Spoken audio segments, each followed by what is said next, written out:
Hello friends, आज बात करेंगे प्रधानमंत्री धन धान्य कृषि योजना की।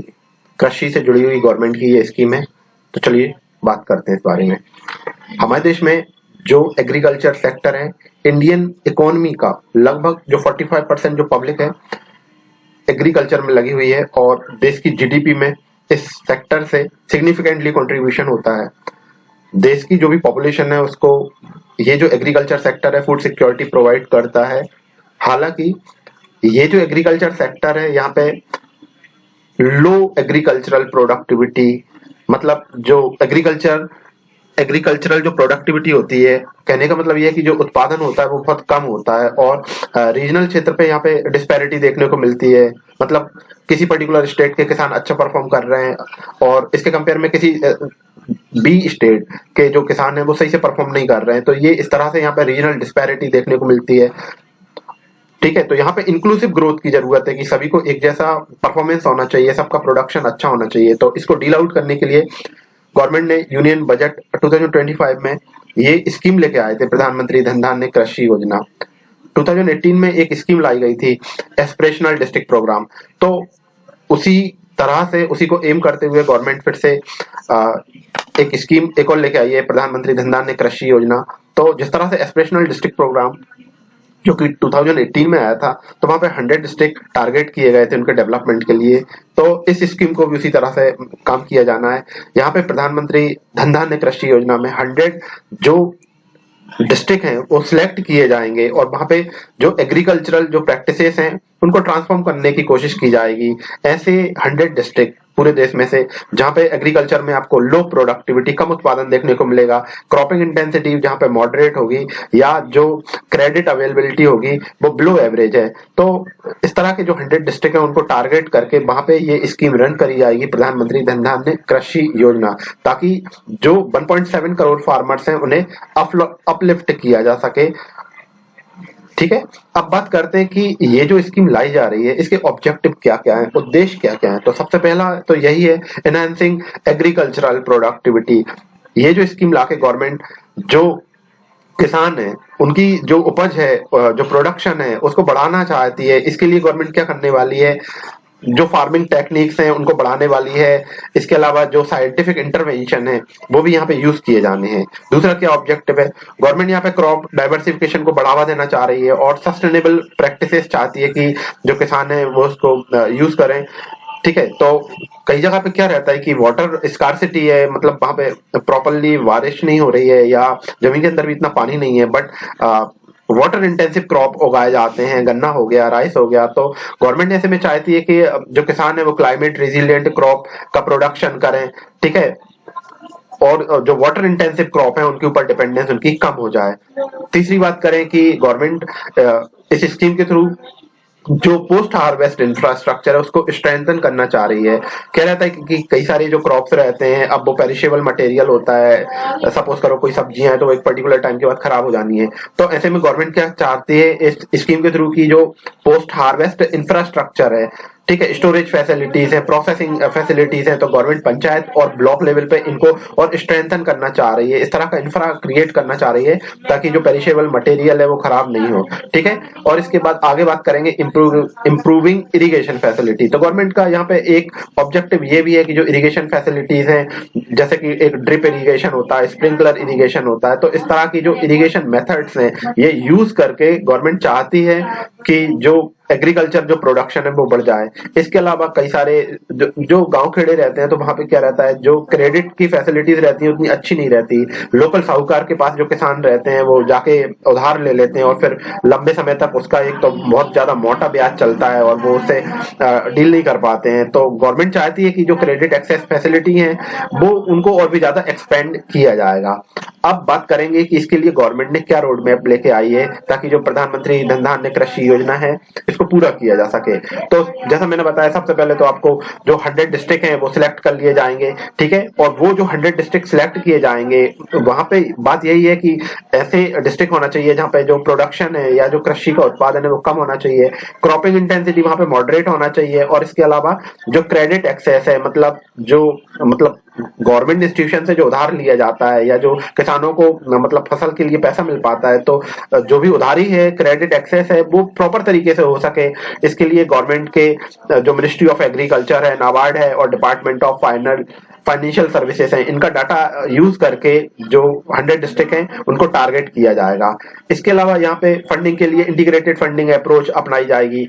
ऑलरेडी किसानी से जुड़ी हुई कई सारी स्कीम चल रही हैं, जैसे कि राष्ट्रीय कृषि विकास योजना, प्रधानमंत्री कृषि सिंचाई योजना, नेशनल फूड सिक्योरिटी मिशन या सब मिशन ऑन एग्रीकल्चरल मैकेनाइजेशन। तो ये जो इस तरह की पहले से ऑलरेडी स्कीम चल रही है, तो गवर्नमेंट इन सबको पूल्ड अप कर देगी, ठीक है, ताकि जो फंडिंग है उसको डील किया जा सके।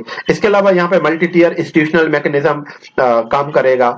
मतलब ये जो स्कीम इम्प्लीमेंट करना है, तो इसके लिए सेंट्रल गवर्नमेंट, स्टेट गवर्नमेंट और जो डिस्ट्रिक्ट लेवल पे भी इसकी मॉनिटरिंग करी जाएगी, इसको ट्रैक किया जाएगा कि किस तरह से ये स्कीम वर्क कर रही है, ठीक है। यहाँ पे टेक्नोलॉजी ड्रिवन एग्रीकल्चर को बढ़ावा दिया जाएगा। ये धन धान्य कृषि योजना है, तो गवर्नमेंट यहाँ पे जो जियोग्राफिकल इंफॉर्मेशन सिस्टम है, तो यहाँ पे मैपिंग का यूज करके, आर्टिफिशियल इंटेलिजेंस की एडवाइजरीज को यूज करके, blockchain, supply chain, micro irrigation, तो यहाँ पे मतलब टेक्नोलॉजी को यूज करती हुए गवर्नमेंट एग्रीकल्चरल प्रोडक्शन को बढ़ावा देना चाहती है, ठीक है। इसके अलावा अभी मैंने बताया कि जो क्रेडिट फैसिलिटीज हैं, तो गवर्नमेंट चाहती है कि जो किसानों की क्रेडिट के लिए एक्सेस है वो और ज्यादा बढ़ सके। इसके लिए जो किसान क्रेडिट कार्ड है उनका एक्सपेंशन किया जाएगा, एग्री जो स्टार्टअप्स होते हैं उनको सपोर्ट प्रोवाइड किया जाएगा, ठीक है। और रूरल बैंकिंग का जो नेटवर्क है उसको इंप्रूव किया जाएगा, ताकि जो फाइनेंशियल इंक्लूजन है उसको अचीव किया जा सके।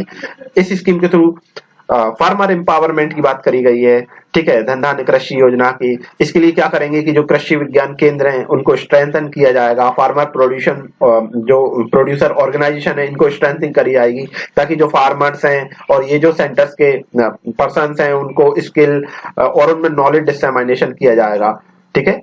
इसके अलावा पोस्ट हार्वेस्ट इंफ्रास्ट्रक्चर, अभी मैंने बताया कि कोई भी फसल उगा ली और सपोज करो इस तरह का मतलब मटेरियल का प्रोडक्शन करा गया है जो कि कुछ समय बाद मतलब बेकार हो जाता है, जैसे कि फसल मतलब सब्जियां वगैरह हो गई, फ्रूट्स हो गए। तो ऐसे में यदि government post harvest infrastructure create कर देगी, तो जो पोस्ट हार्वेस्ट लॉस होता है, ठीक है, तो उसको बेहतर किया जा सकेगा, मतलब पोस्ट हार्वेस्ट लॉस कम से कम होगा। इसके अलावा रोबस्ट सॉरी यहाँ पे रोबस्ट मॉनिटरिंग एंड एवेल्युएशन, ठीक है दोस्तों, थोड़ी तबीयत से खराब है, कफ चल रहा है, तो यहाँ पे robust monitoring and evaluation method अपनाया जाएगा, एक सेंट्रलाइज्ड डैशबोर्ड बनाया जाएगा, रियल टाइम ट्रैकिंग करी जाएगी, फील्ड इंस्पेक्शन किए जाएंगे, ताकि ट्रांसपेरेंसी और अकाउंटेबिलिटी मेंटेन की जा सके। अब बात करेंगे कि agricultural transformation in India and it needs, इसकी जरूरत क्या है, क्यों चाह रही है गवर्नमेंट ये सब करना। सिंपल सा मकसद है, इंप्रूविंग प्रोडक्टिविटी। शुरुआत से ही मैं बोल रहा हूँ, जो किसान है और जो उनकी उपज है उसको प्रोडक्शन को गवर्नमेंट बढ़ाना चाहती है, ठीक है। तो अब ओवरऑल हमारे देश की जो 45% जो वर्क फोर्स है वो इस तरह के काम में लगी हुई है, लेकिन फिर भी यहाँ पे क्या रहता है, जो पल्सेस हैं या जो दलहन है, तिलहन है, यहाँ पे जो प्रोडक्शन है वो कमी है। इसके अलावा जिस तरह से जनसंख्या बढ़ रही है, तो अब उसकी डिमांड को पूरा करने के लिए गवर्नमेंट चाहती है कि जो प्रोडक्टिविटी है वो बढ़ाई जा सके। इसके अलावा क्लाइमेट रेजिलिएंट एग्रीकल्चर किसान अपनाए, तो गवर्नमेंट ये भी चाह रही है, मतलब ऐसा है कि जो रेनफॉल है, अब यहाँ पे वेरिएबिलिटी बहुत ज्यादा बढ़ गई है, 15 से 20% के लगभग में वेरिएबिलिटी देखने को मिल रही है। रेनफॉल वेरिएबिलिटी मतलब यही है कि जो मानसून है वो अनप्रिडिक्टेबल हो गया है, कभी बहुत ज्यादा बारिश हो रही है, कभी नहीं हो रही है, और जिस मौसम में बारिश नहीं होती वहां भी हो रही है और जहां होनी है वहां नहीं हो रही है। That is called rainfall variability.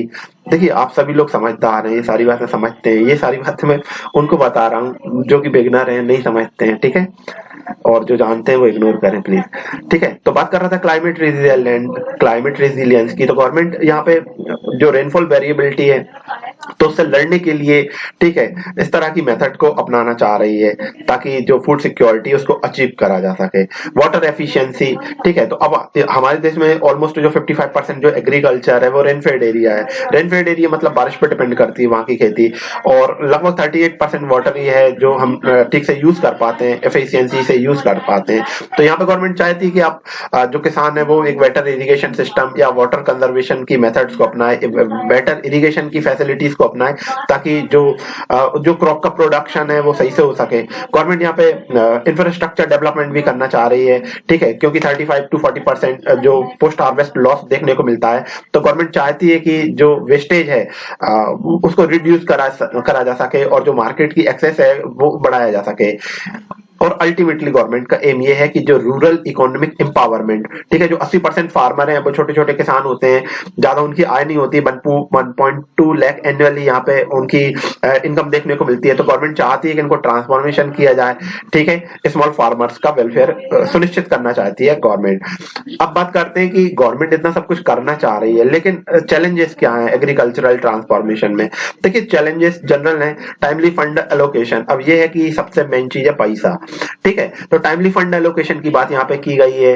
क्या है, यदि टाइम समय से पैसा गवर्नमेंट यदि स्कीम में नहीं देगी तो क्या होता है, जो स्कीम का जो परफॉर्मेंस है वो हिंडर हो जाता है, कमजोर हो जाता है, या जो भी फंड्स दिए गए हैं यदि वो अंडर यूटिलाइज रह जाते हैं तो फिर इनएफिशिएंसी देखने को मिलती है। तो गवर्नमेंट यहाँ पे इस चीज को इंश्योर करे, टाइमली फंड एलोकेशन एक प्रॉब्लम रहती है। स्टेट लेवल इम्प्लीमेंटेशन इश्यू देखने को मिलते हैं, कई सारे जो स्टेट्स हैं, अब वो तो कोई भी सेंट्रल गवर्नमेंट की स्कीम है उसको प्रॉपरली वहां पे रन करते हैं, लेकिन कई सारे स्टेट में इस तरह की स्कीम लागू नहीं किए जाते, या फिर वहां पे कंस्ट्रेंट देखने को मिलते हैं, प्रॉब्लम्स देखने को मिलते हैं। बिहार उत्तराखंड इस तरह की जो स्कीम है वहां पे डिले देखने को मिलता है, गवर्नेंस के इश्यू रहते हैं, ठीक है। इसके अलावा क्लाइमेट चेंज इम्पैक्ट, तो जिस तरह से मैंने बताया कि वेदर की भी वेरिएबिलिटी बढ़ रही है, मतलब मौसम की भी अनिश्चितता बढ़ रही है, 15 से 20% हायर रेनफॉल वेरिएबिलिटी मतलब हमको और देखने को मिलेगी 2050 तक। तो यहाँ पे गवर्नमेंट चाहती है कि एग्रीकल्चर जो प्रोडक्टिविटी है वो बढ़े, ठीक है। इसके अलावा और भी मैं चैलेंजेस बता देता हूं, जैसे कि जो फाइनेंशियल लिटरेसी है किसानों के अंदर वो बहुत कमजोर है। फाइनेंशियल लिटरेसी मतलब जो वित्तीय समझ होती है किसी किसान के पास, तो वो अब किसान जो रहता है वो मतलब कम पढ़े लिखे रहते हैं, अशिक्षित रहते हैं। तो ऐसे में क्या रहता है, उनके पास जो क्रेडिट तक जो पहुंच रहती है, इंश्योरेंस होता है या सब्सिडीज तक जो भी उनकी समझ रहती है कमजोर रहती है। तो गवर्नमेंट यहाँ पे ये इस तरह के चैलेंजेस हैं गवर्नमेंट के पास, फाइनेंशियल लिटरेसी अमंग फार्मर्स, ठीक है। तो गवर्नमेंट यहाँ पे जो क्रेडिट सिस्टम है उसको और ज्यादा मजबूत करे। इसके अलावा पुअर इंफ्रास्ट्रक्चर भी एक समस्या है। पुअर इंफ्रास्ट्रक्चर जैसे मैंने बताया कि कई सारे जो पोस्ट हार्वेस्ट जो फसल रहती है, फसल कटने के बाद कई सारी जैसे फ्रूट्स हैं, वेजिटेबल्स हैं, रिमोट एरियाज में रहते हैं, तो अब पता चला मंडी नहीं आ पाए तो वो सामान खराब हो जाने वाला है। तो यदि आपके पास स्टोरेज फैसिलिटी नहीं है तो गवर्नमेंट को इनको शॉर्ट आउट करना पड़ेगा। इस तरह के चैलेंजेस भी देखने को मिलते हैं। इसके अलावा वाटर स्कार्सिटी, इरिगेशन चैलेंजेस, तो पानी की कमी, सिंचाई की मतलब प्रॉपरली सुविधा नहीं है, या जो वाटर है उसको प्रॉपरली यूज नहीं करा जा रहा है। तो ये सारे चैलेंजेस आपको देखने को मिलते हैं।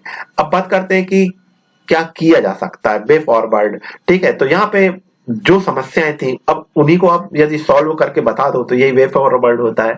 टाइमली फंड एलोकेशन मतलब यदि गवर्नमेंट प्रॉपरली बजट का एलोकेशन करती जाए तो ये समस्या सॉल्व हो सकती है। स्टेट लेवल पे इम्प्लीमेंटेशन हो जाए, मतलब सेंट्रल से कोऑर्डिनेशन हो ही रहा है, स्टेट लेवल पे भी कोऑर्डिनेशन हो रहा है। तो इसके अलावा जो एग्रीकल्चर डिपार्टमेंट है यदि ये रियल टाइम मॉनिटरिंग करेंगे तो इस तरह से ये इसको इफेक्टिवली रन करा जा सकता है इस स्कीम को। इसके अलावा क्लाइमेट रेजिलिएंट एग्रीकल्चर जो प्रैक्टिसेस है इनको अपनाई जाना चाहिए, जैसे कि तमिलनाडु में SRI, Tamil Nadu system of rice intensification, दोस्तों वहां पे एक मतलब क्लाइमेट स्मार्ट अप्रोच अपनाई गई थी ये चावल के प्रोडक्शन को बढ़ाने के लिए तमिलनाडु में, जिसको एसआरआई बोलते हैं, Tamil Nadu system of rice intensification. तो इसी तरह से जो देश के दूसरे कोने के जो किसान हैं यदि अब वहां पे पानी नहीं है तो क्लाइमेट रेजिलिएंट क्रॉप को वो प्रमोट करें, ठीक है। वाटर एफिशिएंट प्रैक्टिसेस हैं, ड्रिप इरिगेशन है, स्प्रिंकलर इरिगेशन है, तो ऐसी प्रैक्टिसेस को अपनाएं ताकि जो 30 से 35% जो प्रोडक्शन है उसको बढ़ाया जा सके। इसके अलावा जो किसान है अब उनमें फाइनेंशियल लिटरेसी बढ़ाने की जरूरत है, जो भी उनको मतलब सब्सिडीज, इंश्योरेंस, क्रेडिट ये सब दिया जाता है तो इसे केसीसी के साथ लिंक कर दिया जाए ताकि तेजी से जो किसान है उनको पास पैसा पहुंच सके। इसके अलावा जो डिजिटल किसान प्लेटफॉर्म है तो यहाँ पे बहुत आसानी से क्रेडिट अवेलेबिलिटी होना चाहिए किसान के लिए। इंफ्रास्ट्रक्चर डेवलपमेंट करने की जरूरत है। हम बार बार बात कर रहे हैं कि पोस्ट हार्वेस्ट नुकसान होता है, मतलब फसल कटने के बाद नुकसान होता है, तो गवर्नमेंट के पास सपोज करो, फंड्स तो रहते ही हैं और इनकेस ऐसा नहीं चाह रही है तो गवर्नमेंट पीपीपी मॉडल यूज कर सकती है। पर ठीक है, तो पीपीपी जो मॉडल है वहां पे गवर्नमेंट इस तरह का इंफ्रास्ट्रक्चर क्रिएट करके जो पोस्ट हार्वेस्ट लॉस है पेरिशेबल मटेरियल्स का, टमाटर हो गई, सब्जी हो गई, फ्रूट्स हो गए, तो इनका जो नुकसान हो जाता है कटाई के बाद, तो उसको रोका जा सके। इसके अलावा वाटर यूज एफिशिएंसी की बात करूंगा, तो जो पानी है उसको सही से यूज किया जाए, जैसे कि micro irrigation system, drip irrigation system, तो इस तरह से भी ये प्रॉब्लम को शॉर्ट आउट किया जा सकता है। इसके अलावा जो प्राइम मिनिस्टर धन धान्य कृषि योजना है, ये एक अच्छा ट्रांसफॉर्मेटिव स्टेप है। ठीक है, जो एग्रीकल्चर सेक्टर है इसको रिवाइटलाइज करने के लिए, उसको एक अच्छा जीवन देने के लिए गवर्नमेंट ये स्कीम लेके आई है। और यहाँ पे जो गवर्नमेंट है वो प्रोडक्टिविटी, इंफ्रास्ट्रक्चर और जो फाइनेंशियल इंक्लूजन है, मतलब ठीक है, उत्पादन बढ़ाना चाह रहे हैं, अवसंरचना बढ़ाना चाह रहे हैं। ठीक है, इसके अलावा जो फाइनेंशियल इंक्लूजन मतलब जो किसानों को जो पैसा नहीं मिल पाता, कहीं कम कहीं ज्यादा, तो गवर्नमेंट इसको इंक्लूसिव करना चाह रही है। ठीक है, ताकि जो 1.7 करोड़ फार्मर्स हैं वो क्लाइमेट रिजिलियंट सस्टेनेबल एग्रीकल्चरल जो प्रैक्टिसेस हैं इनको अपना सकें, और अल्टीमेटली इंडिया में जो रूरल क्षेत्र हैं वहां पे प्रॉस्पेरिटी देखने को मिले। तो दोस्तों, हम बात कर रहे थे प्रधानमंत्री धन धान्य कृषि योजना की। Thank you very much. Thank you.